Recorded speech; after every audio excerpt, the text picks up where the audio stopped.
Hello and welcome to the Real Messy Relationship Podcast. I'm your host, Matt Marquez. I'm a relationship coach, and this is where I share real strategies on how to deal with the messy reality of being in a relationship. And so today I want to talk about, can you truly be yourself in a marriage or long-term relationship? And this is something that I've seen come up with some of the people I've been coaching and working with.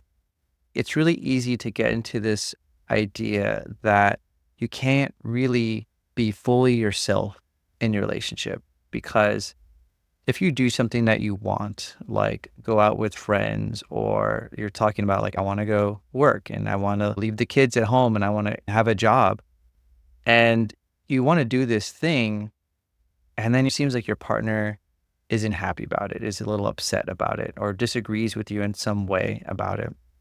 It can really feel like you're not allowed to do this thing. Like you have to choose between, these are the things I want to do, and then this is what like my partner wants and is okay with me doing.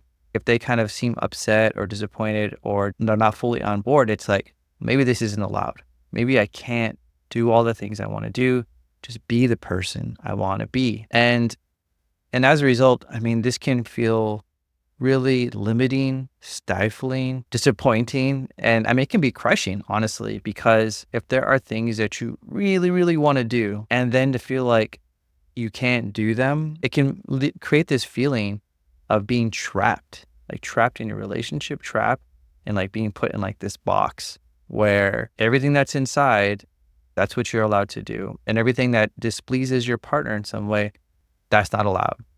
Because if you do it, you just don't want to deal with the arguments, with the harsh words, or just being critical, or like it could even just be that look of like disappointment and like, oh my God, you at this again.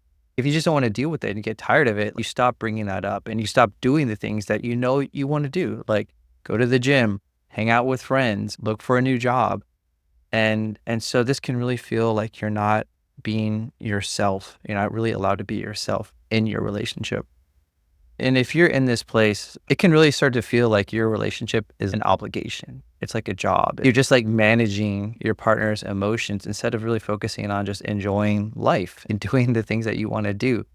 And and if you're in this place for a while, that's where you can start to lose a sense of intimacy, a sense of connection, love, and joy in your relationship. And if it's not there in your relationship, you're going to struggle to have that in your life. What I would say about, can you truly be yourself in your marriage? I would say you have to be.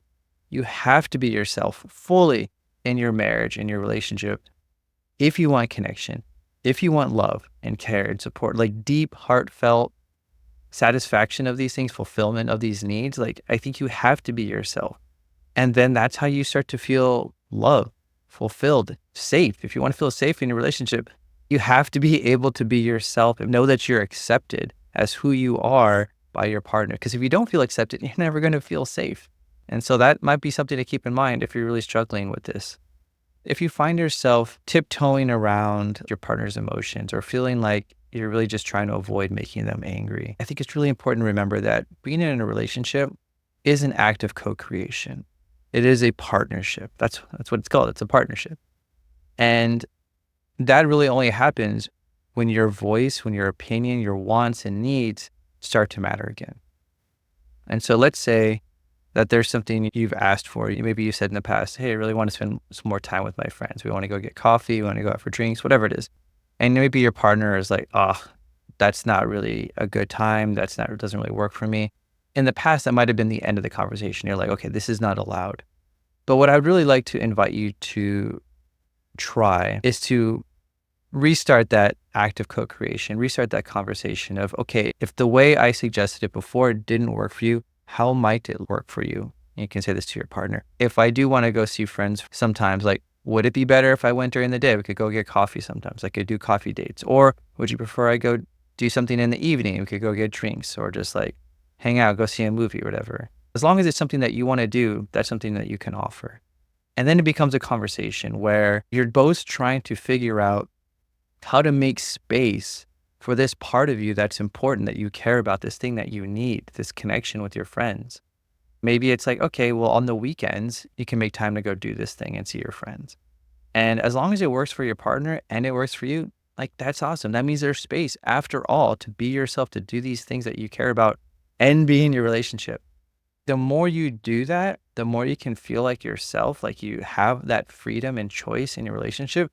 It's going to be easier to feel safe and secure in your relationship. The more likely you're going to be feeling that love and connection and support because you're like, oh yeah, my partner has my back. They also want me to have these things that I care about.